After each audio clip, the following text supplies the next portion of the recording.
નમસ્કાર મિત્રો, ધોરણ 9 વિષય ગુજરાતીનો પાઠ આપણે શીખી રહ્યા છીએ લોહીની સગાઈ, જેના લેખક છે ઈશ્વર પેટલીકર. પાઠ વિશે થોડુંક પ્રસ્તાવના આપણે કરી છે કાલે, અને થોડું શીખ્યા છીએ કે પાઠમાં એક માતૃત્વ છે, અમૃત કાકીનું માતૃત્વ છે એ વધારે આવે છે. અમૃત કાકીના 4 સંતાનો છે. 4 સંતાનોમાં 2 દીકરાઓ અને 2 દીકરીઓ છે. એમાં મંગુ નામની દીકરી છે અમૃત કાકીની, એ બાળપણથી જ ગાંડી અને મૂંગી હોય છે, મતલબ કે મગજથી થોડી અસ્થિર અને મૂંગી હોય છે. એટલે એમના દીકરા અને દીકરાની વહુઓને લોકો અલગ હોય છે. અને જ્યારે પણ વેકેશનમાં અમૃત કાકી પાસે આવે તો અમૃત કાકી એમના દીકરાઓને રમાડવાને બદલે વધારે પડતું ધ્યાન એ મંગુ પર જ આપતા હોય છે. મંગુને જ વધારે લાડ લડાવતા હોય છે, જેનું તેમના દીકરાઓને બહુ ઓછું દુઃખ રહેતું હોય છે, કેમ કે એ તો સમજે છે કે એક મા છે, મા માટે એની દીકરી વધારે વિશેષ હોય છે. એટલે મા છે એ દીકરી પાછી થોડી શારીરિક અને માનસિક રીતે ભાંગી પડેલી છે, તો એને વધારે ધ્યાન આપે છે.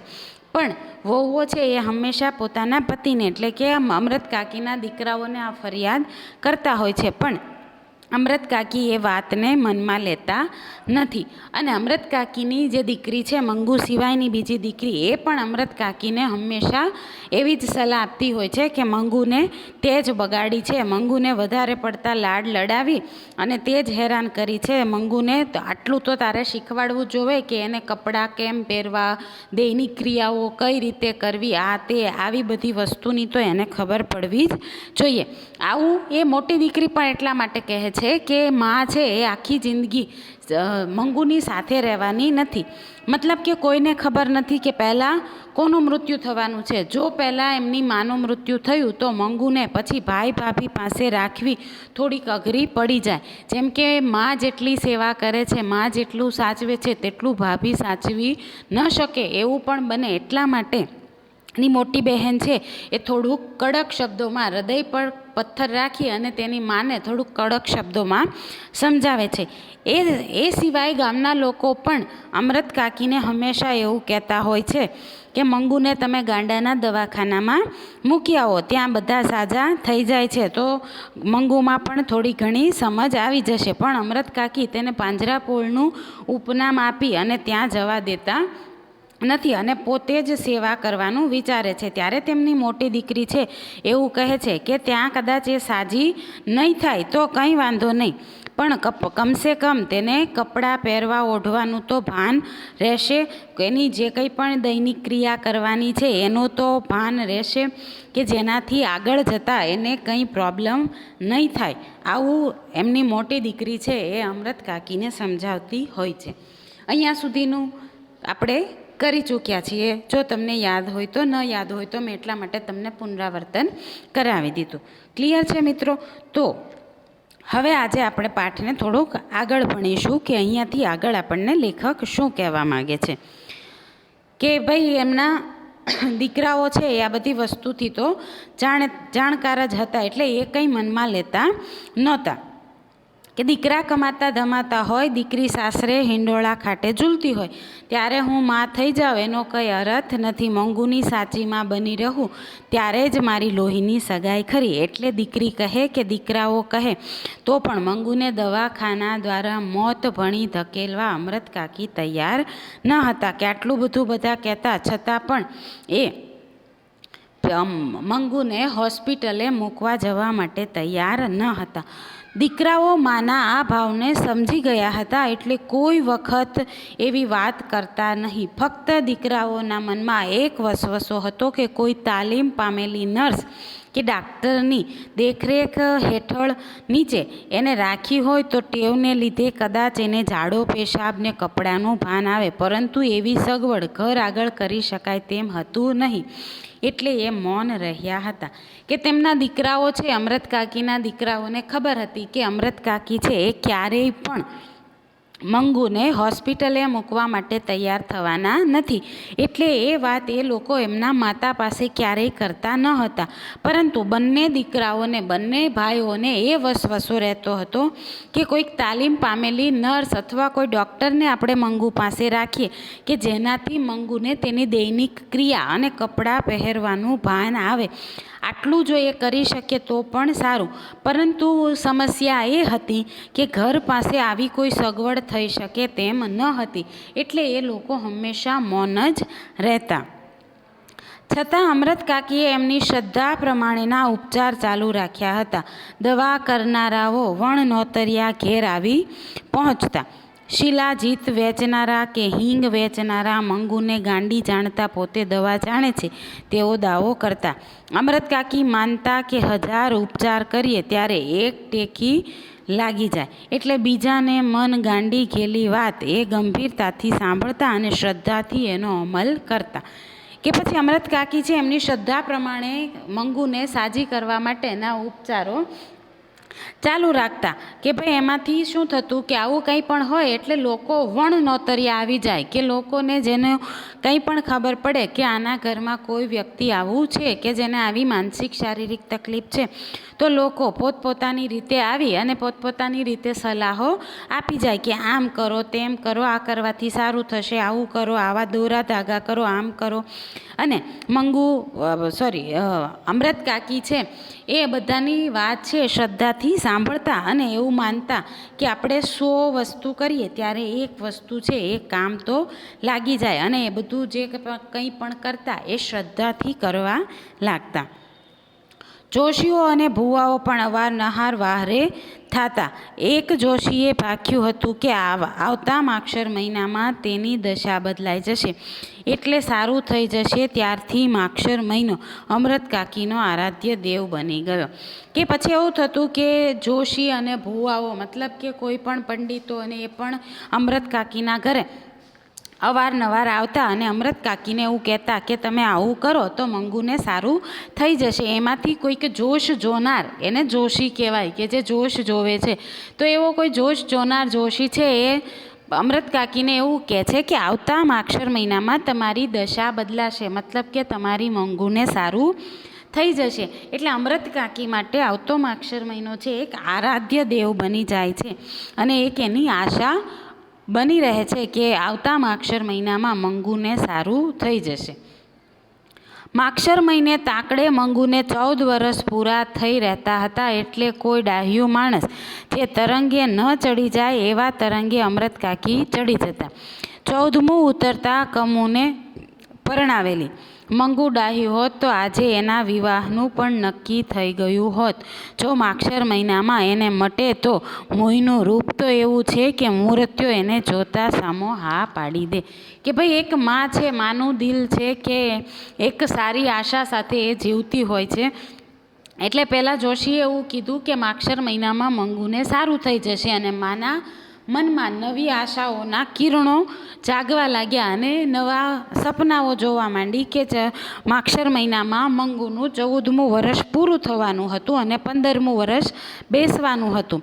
એટલે અમૃત કાકી એવું કહે છે કે કમુ જે મંગુની મોટી બહેન છે એને 14મું વર્ષ પૂરું થયું ત્યાં તો એના લગ્ન કરી દીધેલા હતા. તો એવું કહે છે કે મંગુ જો સાજી હોત તો અત્યારે હું એના વિવાહનું પણ કંઈક નક્કી કર્યું હોત. છતાં પણ એવું કહે છે કે કંઈ નહીં, હજી પણ જો એ સારી થઈ જાય તો મુઈનું રૂપ તો એવું છે, મતલબ કે છોકરીનું રૂપ તો એટલું સરસ છે કે કોઈ પણ મૂર્તિઓ છે તેને જોતા વેત જ જોઈને જ હા પાડી દેશે. અને જાણે એને મટ્યું હોય તેમ એ લગ્નની યોજના પણ વિચારવા મંડી જતા. એક વખત મંગુ ડાહ્યાની માફક ચોકડીમાં પેશાબ કરવા બેઠી. તેથી હરખાઈ જતાં અમૃત કાકીએ દિવસો સુધી દરેક આગળ પારાયણ કર્યું. જોશીનું કહેવું સાચું પડશે, મંગુ કોઈ વખત નહીં ને આ પહેલી વખત એની મેળે ચોકડીમાં પેશાબ કરવા બેઠી. કે એક વખતે પછી તો એ મંગુના લગ્ન કરવા માટેની યોજનાઓ પણ વિચારવા માંડી. માં સહજ હૃદય છે એટલે એ મંગુના લગ્ન માટે વિચારવા માંડી. અને થયું પણ એવું કે એક વખત મંગુએ એની જે દૈનિક ક્રિયાનું કાર્ય છે એની જાતે જ કર્યું, જેનાથી માં છે એને જોશીનું વચન છે એ સાચું પડશે એવી આશા હતી. એ આશા વધારે થઈ અને લોકો પાસે પણ એવા વખાણ કરવા લાગ્યા. સાંભળનારને ગળે આ વાત ઉતરવી મુશ્કેલ હતી, કારણ કે એ સાંભળતી વખતે મંગુ પેશાબ કરી ભીની માટી આંગળા વડે ખોતરતી નજરે પડતી. મંગુને ધૂન આવે ને એ ઊભી થઈ જતી તો એમને નવી વાત મળી જતી. મેં કહ્યું તે સમાણી ડાહ્યાની માફક ઊભી થઈ ગઈ કે લોકો સાચી વાત ન માનતા, કેમ કે એક જ વખત એણે એવું સરસ કામ કરેલું. પછી તો એ જ્યારે વાત કરતા પણ મંગુ તો એ સમયે પોતાની જે કાર્ય કરતી પહેલું એવું જ કાર્ય કર્યા કરતી, એટલે લોકો છે તેની વાત એટલી બધી સાચી માનતા નહીં.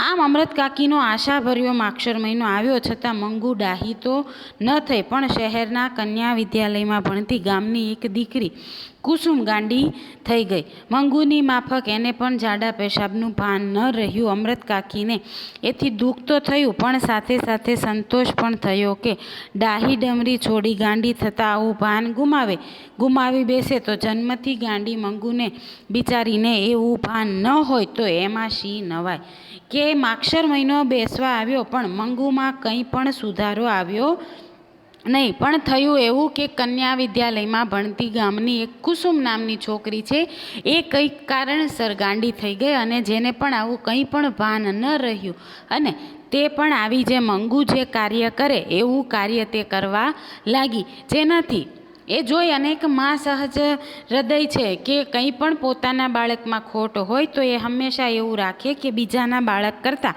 તો મારું બાળક આટલું સારું છે. તો ત્યારે એવું તેના મનને મનાવે છે કે જો એક ડાહી ડમરી છોકરી ગાંડી થાય અને આવું કરી નાખે તો મારી છોકરી તો જન્મથી ગાંડી છે, એને બિચારીને તો પહેલાં ખબર જ નથી કે આવું કંઈ પણ વ્યવસ્થિત કામ કરાય, તો એમાં એ આવું કરે તો એમાં શી નવાઈની વાત છે. કુસુમને દવાખાનામાં મૂકવાનું નક્કી થયું. એ સમાચાર જાણી અમૃત કાકીને ઓછું આવ્યું કે એની માં જીવતી હોત તો એને દવાખાને મૂકવા ન દેત. માં વગર બધું સૂનું કહ્યું છે તે ખોટું નહીં. એ સાથે પોતાની આંખ મીચાતા મંગુને પણ ભાઈઓ દવાખાને મૂકી આવતા હોય એવું દ્રશ્ય એમને કંપાવી ગયું.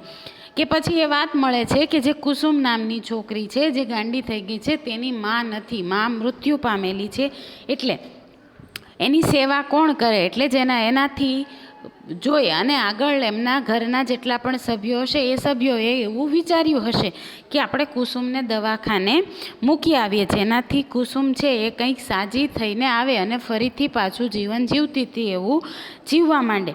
જ્યારે અમૃત કાકીને આ વાત મળી ત્યારે તેમને બહુ જ દુઃખ થયું કે જો એની માં જીવતી હોત ને તો આ છોકરીને દવાખાને મૂકવા ન જાત, પણ માં વગર બધું સૂનું છે. અને પછી એને પણ એવું લાગે છે કે મારી પણ આંખો મીચાઈ જશે, મતલબ મારું પણ મૃત્યુ થશે, પછી મારા દીકરાઓ પણ મંગુને દવાખાને મૂકી આવશે. અને આ હૃદય એની સામે આવે છે તો એમનું આ દ્રશ્ય જ્યારે એની સામે આવે છે તો તેનું હૃદય છે એ કંપી ઉઠે છે. પહેલા મહિનાને અંતે કુસુમને સારો ફાયદો થયો તેવા સમાચાર આવ્યા. એને બાંધી મૂકવી પડતી, તે હવે છૂટી ફરે છે છતાં તોફાન કરતી નથી. જાડા પેશાબનું પૂરેપૂરું ભાન આવ્યું છે, ગાંઠ પણ રહ્યું હોય તો ફક્ત આખો દિવસ એ ગાયા કરે છે એટલું જ, એ પણ બીજા મહિનામાં મટી જશે એવો ડાક્ટરે અભિપ્રાય આપ્યો હતો. કે 1 મહિનો થઈ ગયો કુસુમને દવાખાને મૂક્યાનો, 1 મહિનો થઈ ગયો. 1 મહિનાને અંતે હોસ્પિટલમાંથી એવા સમાચાર આવે છે કે કુસુમ છે એને પહેલાં જે બાંધવી પડતી હતી એના બદલે એ હવે છૂટી ફરે છે, તોફાન કરે છે, પણ ઘણા શાંત રીતે તોફાન કરે છે અને બીજા મહિનામાં તો હજુ આનાથી સારું થઈ જશે એવો ડાક્ટરે અભિપ્રાય આપ્યો છે. બીજે મહિને કુસુમને મટી ગયું, છતાં એકાદ મહિનો રહે તો સારું એવી ડાક્ટરની સલાહે એને 3જો મહિનો રાખવામાં આવી. એ ઘેર આવી ત્યારે આખું ગામ એને જોવા ઉમટ્યું. સૌથી મોખરે અમૃત કાકી હતા. કુસુમને પૂરેપૂરી ડાય થઈ ગયેલી જોઈ અમૃત કાકીને દરેક સલાહ આપવા માંડી ગયું. કાકી, તમે મંગુને એક વખત દવાખાનામાં મૂકી તો જુઓ, જરૂર એને મટશે.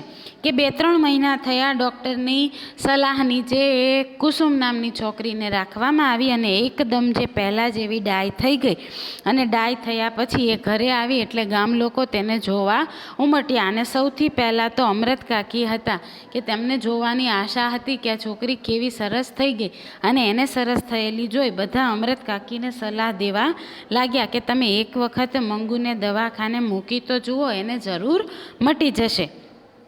અમૃત કાકીએ જિંદગીમાં પહેલી વખત દવાખાનાનો વિરોધ ન કર્યો. બીજે દિવસે એમણે કુસુમને પોતાને ઘેર બોલાવી, એને પાસે બેસાડી દવાખાનાની હકીકત પૂછવા માંડી. નર્સ કે ડાક્ટર કોઈ કાંઈ ગાંડા તમાચા મારી જાય તો પણ એ લોકો એના ઉપર ખીજાતા નથી કે એને મારતા નથી ને એ જાણી તેમને દવાખાના ઉપર શ્રદ્ધા પણ બેઠી. નવી આશા જન્મી કે મંગુના કરમમાં દવાખાનામાં મટી જવાનું મટે એવું લખ્યું હશે. તોય કોને ખબર, આટલા ઉપચાર કરી જોયા ત્યારે એક વધારે.